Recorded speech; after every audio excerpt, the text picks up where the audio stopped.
Welcome to the video, guys. We got some good news here regarding Brexit. There is a chance that we can actually get out of the legally binding withdrawal agreement that Boris Johnson was essentially forced to accept last year before he got the 80-seat majority, which, as we all know, he is yet to actually use for something the people of this country want him to do. Well, that 80-seat majority could well be our saving grace should he choose to use it before the end of this year, because it could get us out of the rehashed withdrawal agreement that no one really wanted, even if Boris changed the wording that made it slightly better than May's original shit show by using the EU's actions over the past few months and years, along with removing the power of Tony Blair's Supreme Court, which will push EU agenda and laws even after Brexit through the withdrawal agreement. Now, some of this Telegraph article we're going to look at I actually agree with, but other parts I really don't, because they sound like the same old shit we have heard 1,000 times before, but there is some gems in there if Boris pulls his finger out of his arse, like I said. Now, before we get into that, remember the channel's daily live stream has moved over to Twitch, so if you want to join me over there to chat in real time, the link will be down in the video description, along with the channel's other social media links. But back to the Telegraph article that headlines, once people realise what Boris Johnson's Brexit deal means, they'll want a cleaner break. Which obviously, I do have to say, many people already want that. We all wanted that from the beginning. Obviously, we just had to accept what we could take at the time because, like I said, the Remainer Parliament that was working against the people to stop Brexit from happening altogether.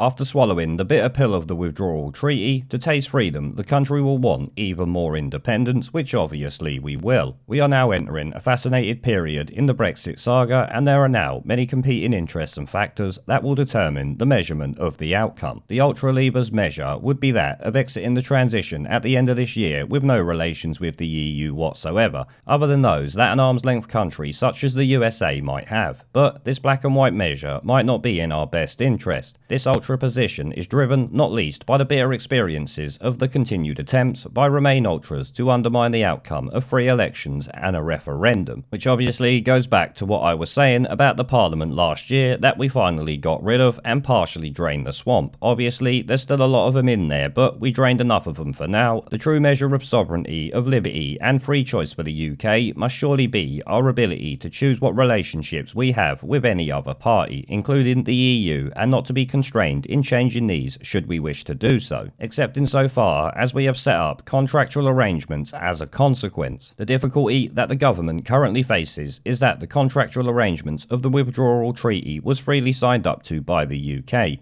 unfortunately a legacy of an administration determined to stay as close to being in the EU as possible, which I would actually have to disagree with. I would say the UK didn't freely sign up to that. The Remainers in Parliament were forcing Boris Johnson's hand to sign up to it. I'm pretty sure if him and the people around him had their way, it wouldn't have been the withdrawal agreement that we see now. Obviously, he was still under the cosh by the Remainer Parliament of Dominic Grieve and the rest of those snivelling shitweasels, as you might remember. So I would have to say that bit there is wrong and might actually allow us to get out of the withdrawal agreement, as he will go into among other reasons further on. There are still Remain Ultras, not least a range of has-been senior politicians who are determined to keep us as close to the EU as possible, and apparently don't mind if that results in the economic prospects of the UK being damaged, which obviously we already know they're doing it for themselves and likely the amount of money that they will make from doing it. It's usually a selfish thing that these Remainers are up to. I would suggest it's not for the good of the country, that is for sure. It continues, perhaps they consider such an outcome will result in a desire to rejoin, which obviously it won't, as he goes into here. Rejoining is highly unlikely, as it would require the agony of a reversal of leaving membership of the Eurozone and the considerable costs of membership, not to mention being part of an increasingly federalised crypto superstate. I would posit all this never to ever be appealing to the British people, which obviously it won't. I know many former Remainers who, having seen the behaviour of the EU, would now not countenance anything other than leaving, which is also something I have seen myself. In between the ultra positions Remain and Leave, there are those who would like a comprehensive deal, even if that means enabling the EU to continue to interfere and control aspects of our nation and our lives, to usurp aspects of our sovereignty, which I have to disagree with there. I can't imagine there's going to be any people that would want that. You either want Brexit or you don't. You certainly don't want Brexit with the EU interfering and controlling aspects of our nation and our lives. That is literally literally the opposite to what Brexit stands for at the end of the day, and the reason why people voted for it in record numbers. It appears some politicians and advisors, generally those who voted for Mrs May's deal in order to get Brexit done, maintain the view that once out of the transition, the overweening control of Brussels and the ECJ can be shaken off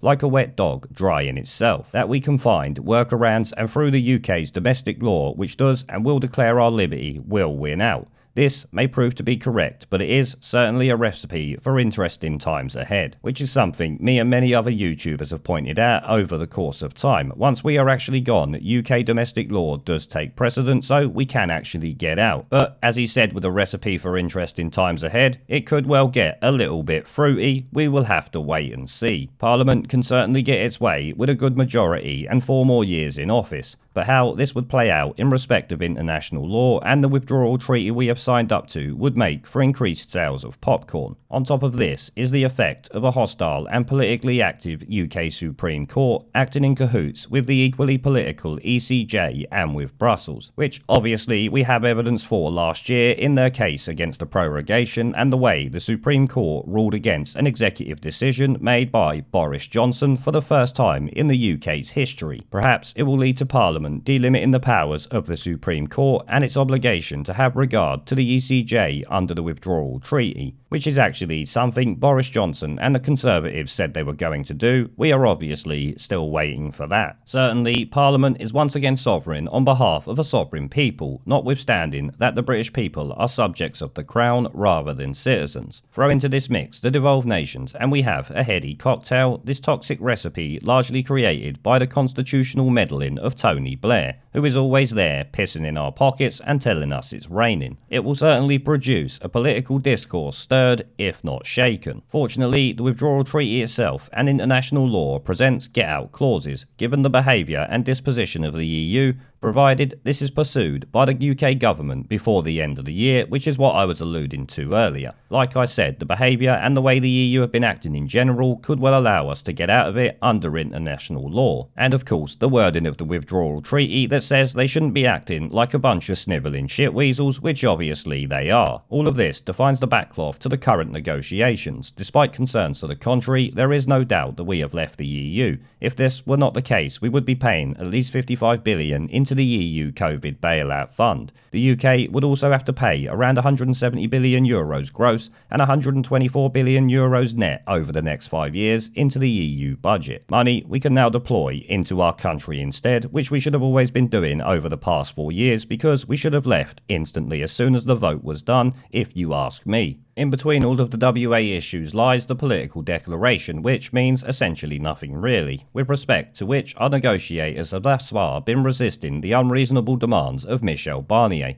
The level playing field, capitulating on fishing and giving up command and control of our armed forces, to name but a few of its honeyed traps. Long may it continue to be so, which is something I've pointed out before. It is about the only thing that the government are actually getting right over the past few months, especially considering the shit show that we have been dealing with all year so far, exacerbated by the virtue signalling nonsense over the last couple of months. It continued, there also seems to be an underlying desire to have a deal rather than a determination to go it alone. It would be perverse if we were to agree a deal in respect of German manufacturers and French agriculture, but not British services.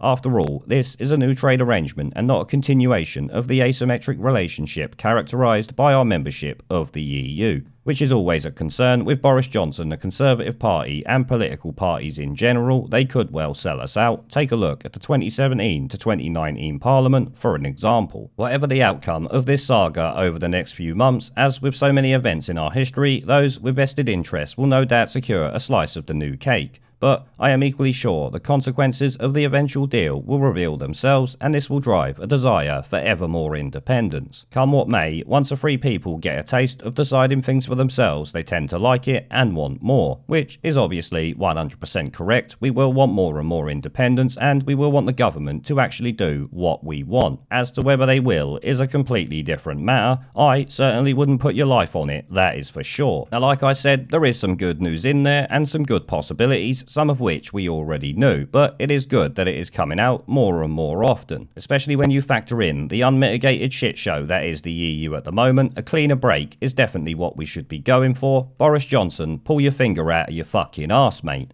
There is a pattern consistent throughout history of oppressed people turning on the oppressors, slaves against their owners, the peasantry against the feudal barons, colonies, Mr. Verhofstadt, against their empires, and that is why Britain is leaving. And it doesn't matter which language you use, we are going, and we are glad to be going. We're off.